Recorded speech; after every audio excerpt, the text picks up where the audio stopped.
Spoiler warning, I am trying to dance around spoilers as good as I can, but we have to examine some mechanics and parts of the story, so if you like hard sci-fi storytelling and games that do their deed in being chill, then consider pressing those 20 buccaneers out of the cold dead sea of outer space and play Turing Test yourself first. What do I hear there? This game is priced in 21st century currency, not seafarers? Oh, shit. I gotta go fix something. Meanwhile, you enjoy the video. When I started writing this, it was all about the genius of the Turing Test game, about how it breaks down the wall between humanity and artificial consciousness, just to end with content removed due to spoiler. But while I definitely got that vibe playing the game itself, a deep dive into the underlying structures revealed that my hypothesis did not in fact hold up.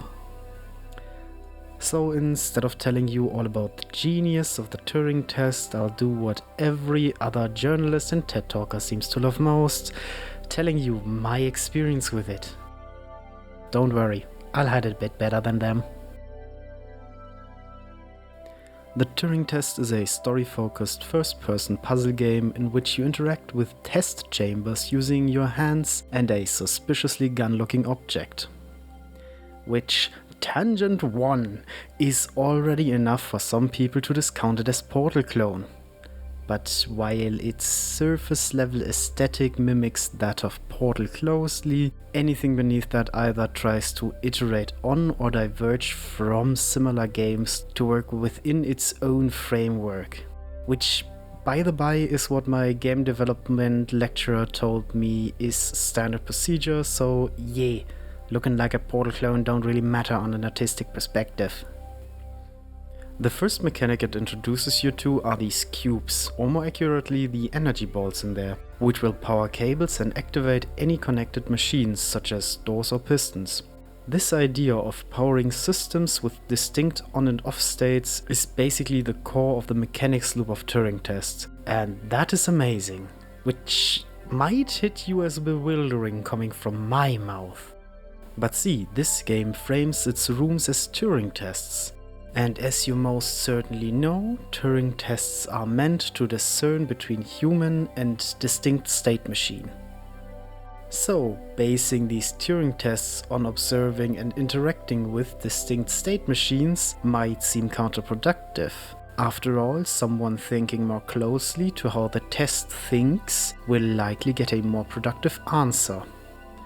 This trend of framing the test as built by or with help of a machine goes through quite a lot of the mechanics. For example, the most memorable rooms show themselves as a space from which you activate easily accessible mechanisms. This mirrors the basics of modern programming, in which a processor uses so-called functions in its logic space to modify a bunch of variables and get a valid output, which tangent 2 is already extremely simplified. The easiest programming languages I know tend to use a system of classes as distinct logic spaces with their own functions, variables, and yes, even more classes, all while being able to share their own contents with other classes. Coding can get complicated when building larger systems, or when, like me, you have no idea about it. Yes, hi, editing me here. That side of code, which is mirrored by the Turing test, is meant to be seen by humans. The way the computer actually receives your code is like as a written out singular line of commands. So, yeah. But from that on, many of the mechanics added to or derived from this core set are specifically told to be hard for machine intelligence to understand. For example, reading three-dimensional space, understanding partial progress, like a step towards your goal is still progress even if you haven't yet achieved your goal, or understanding opportunity costs. Basically, if you do something, that something bars you from something else. but most of that is currently being worked on, which might just be why you'd find research on those topics. Tangent 2.5. I haven't actually written this tangent before, but hey. This mixture works great for Turing tests on current types of AI, but I do not expect it to function well with more human-like AIs. The story, though, does not acknowledge the ideas behind the core mechanics. It humanizes the accompanying AI Tom to an extent at which it is hard to believe he's not a simulation of a young human's mind. During the later stages, he even seems to display the all-beloved overseer god complex, including a sense of moral superiority drawn from his utilitarian thinking.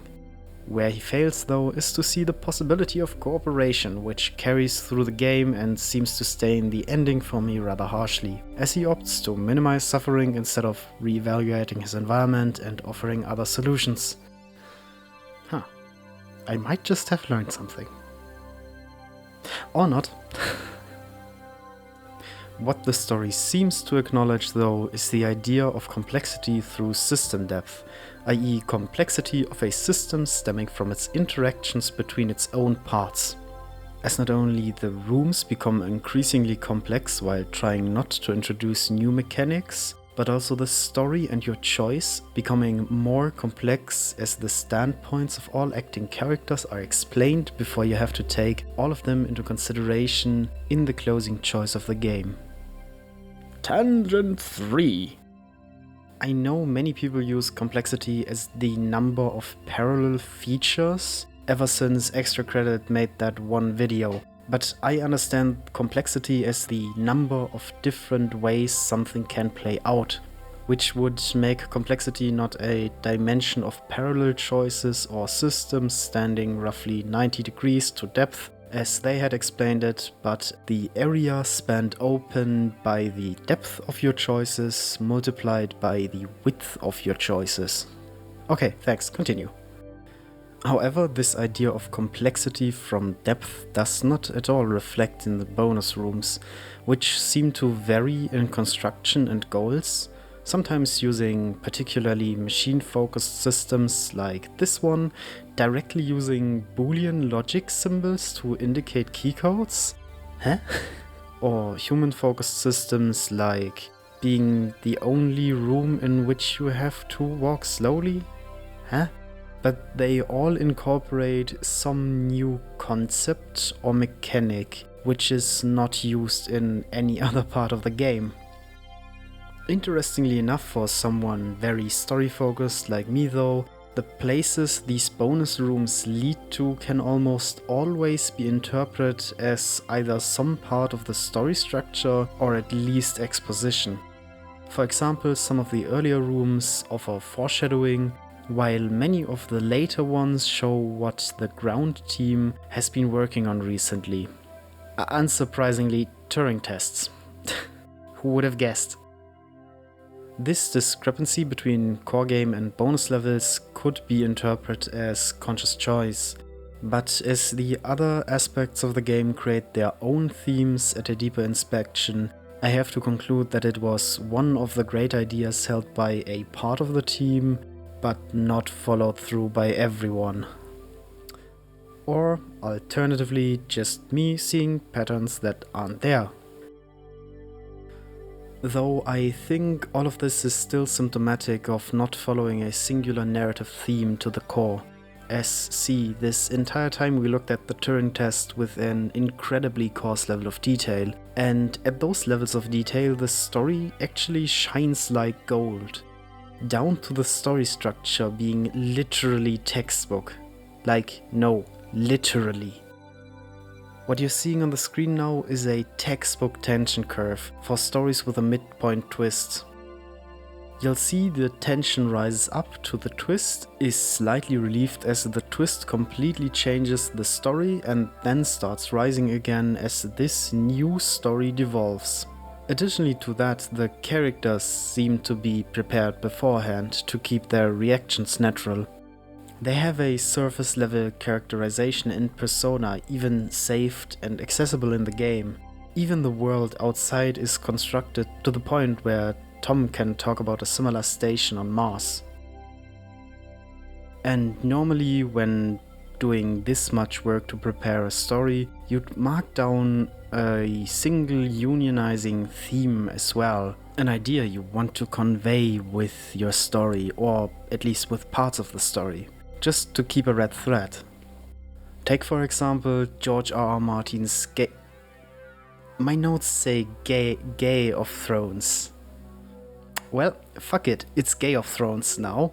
George R.R. Martin's Game of Thrones wanted to work all around the acquisition of power and the symptoms of power. Or let's take a game. The Borderlands series wants to convey the idea of corporate not actually caring about people. Tangent 4. That is interesting, actually, especially as it was Borderlands 3 which first tried to turn that around. Yeah, the Borderlands, that story makes us want to drink gasoline. Which is even more infuriating because that would have worked. It did work, kinda. I love Wainwright, not only because he's Hammercock's boyfriend, and I would even think Atlas can run a government.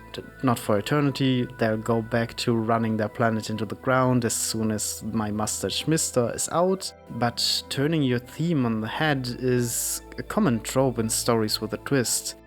But hey, maybe our children will think Borderlands 3 perfectly portrays the oh so terrible fate of their parents. Whatever. Back to the story. You get my point. A theme isn't something technically good in itself, but it generally helps to keep a red thread from fringing? Is that the right word? From losing itself in tangents. Oh, I think I just learned something. How productive this hobby is. But of course a theme can also lend another layer of constructed narrative depth. A layer of ideas that is created by constructing more abstract or less feelable ideas out of the emotion a work directly invokes.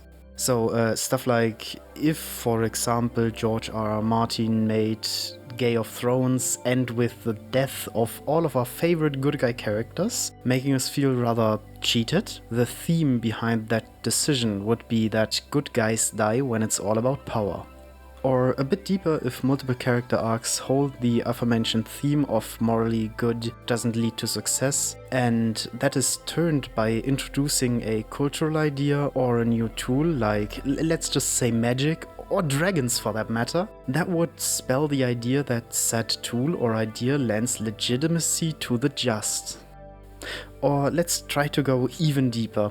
If the work builds a theme of lended legitimacy, but doesn't have the people who are lent legitimacy succeed more often than those who got their legitimacy from other sources, the clash of those themes itself can build a theme of legitimacy being non-partisan. How deep you'd go with constructing your themes is basically up to you. But themes will always be seen, even if they aren't built on purpose, or sometimes straight up if they don't exist. So consciously choosing not to construct themes at all can work rather well. In fact, the rise of realism and hard sci-fi-esque storytelling shows that this can work really well in making people explore their own preconceived notions. Unless the author doesn't recognize their own biases, which would naturally lead to a theme being built. But I'm not here to teach you how to construct stories. Well, kinda, but at the example of the Turing Test. So, as we said, not having a central theme draw itself through literally everything can also be a boon. In the case of the Turing Test, the abundance of possible themes for an audience to grasp onto makes this game resonate with more of the audience, as more people can interpret their own ideas into the story, just as I did. And I think if I take anything from a deeper look at this game, it is that works too. And well, even, the game has a 9 out of 10 Steam and a 92% Google rating. So yeah, fringe out thy themes, I guess. And that does it for this time. Do the YouTube stuff, like leave a subskill and sucker punch that like button into outer space. And as always, have a great week. You goddamn deserve it.